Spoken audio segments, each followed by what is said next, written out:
John 7. After this, Jesus went around in Galilee, purposely staying away from Judea, because the Jews there were waiting to take his life. But when the Jewish festival of tabernacles was near, Jesus' brothers said to him, "You ought to leave here and go to Judea, so that your disciples may see the miracles you do. No one who wants to become a public figure acts in secret. Since you are doing these things, show yourself to the world." For even his own brothers did not believe in him. Therefore Jesus told them, "The right time for me has not yet come. For you any time is right. The world cannot hate you, but it hates me because I testify that what it does is evil. You go to the festival. I am not yet going up to this festival. Because of me, the right time has not come yet." Having said this, he stayed in Galilee. However, after his brothers had left for the festival, he went also, not publicly, but in secret. Now at the festival, the Jews were watching for him and asking, "Where is that man?" Among the crowd, there was widespread whispering about him. Some said, "He is a good man." Others replied, "No, he deceives the people." But no one would say anything publicly about him for fear of the Jews.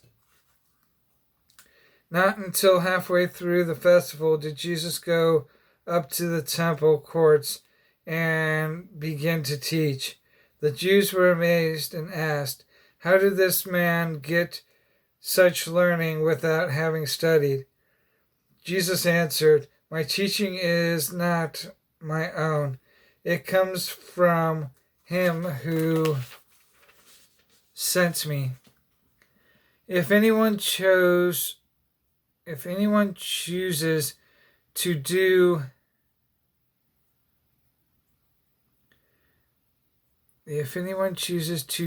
God's will, he will find out whether my teaching comes from God or whether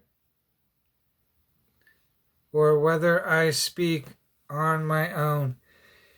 He who speaks on his own does so to gain honor for himself, but he who works for the honor of the one who sent him is a man of truth. There is nothing false about him. Has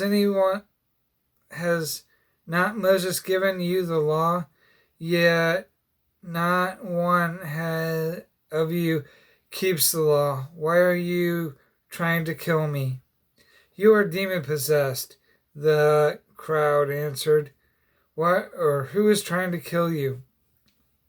Jesus said to them, "I did a miracle, and you are all astonished. Yet because Moses gave you circumcision, though actually it did not come from Moses, but from the patriarchs, you circumcise a child on the Sabbath. Now, if a child can be circumcised on the Sabbath, so that the law of Moses may not be broken, why are you angry with me for healing the whole man on the Sabbath? Stop judging by mere appearance and make a righteous judgment." At this point, some of the people of Jerusalem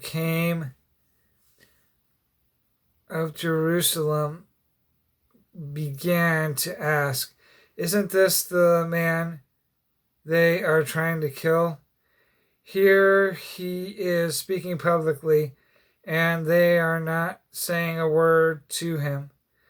Have the authorities really concluded that he is the Christ? But we know where this man is from. When the Christ comes, no one will know where he is from."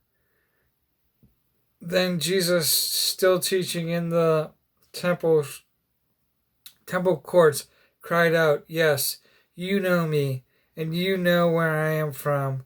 I am not here on my own, but he who sent me is true.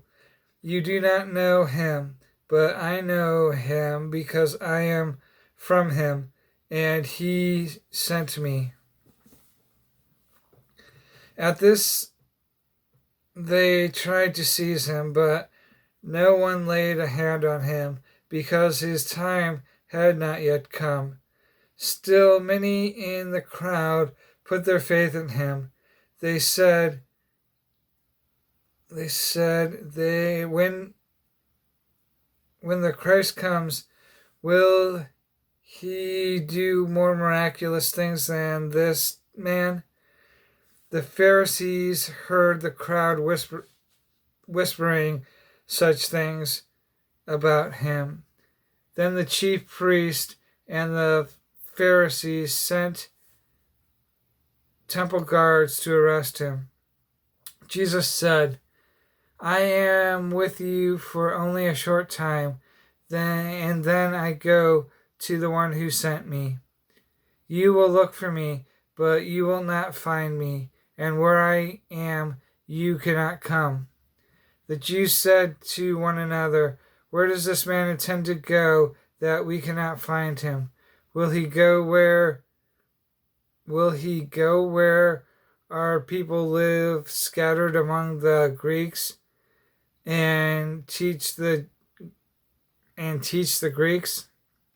What did he mean when he said, 'You will look for me, but you will not find me, and where I am, you cannot come'?" On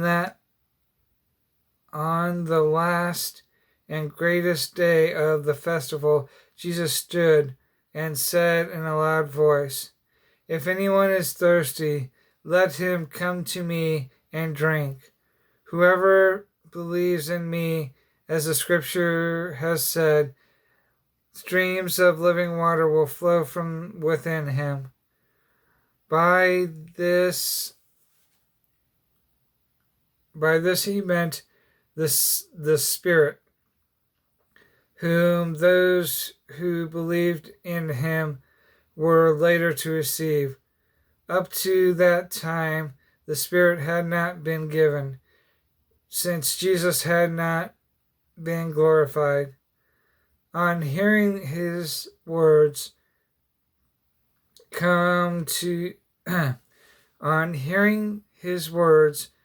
some of the people said, "Surely this man is a prophet."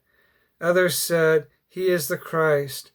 Still others asked, "How can the Christ come from Galilee?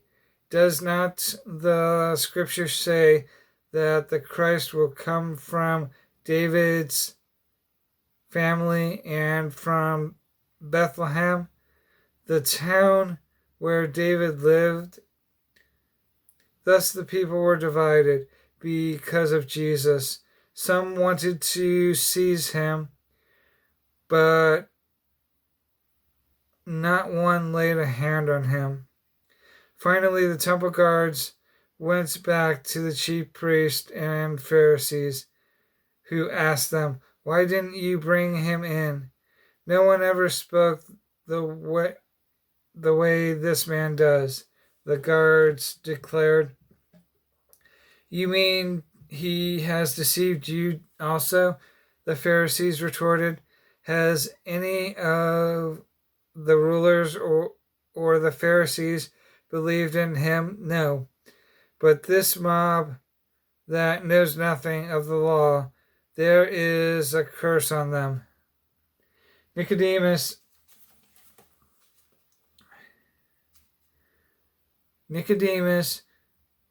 who had gone to Jesus earlier and who was one of their own number, said, "Does our law condemn anyone who first hears him to find out what he is doing?" They replied, "Are you from Galilee too? Look into it, and you will find that a prophet does not come out of Galilee."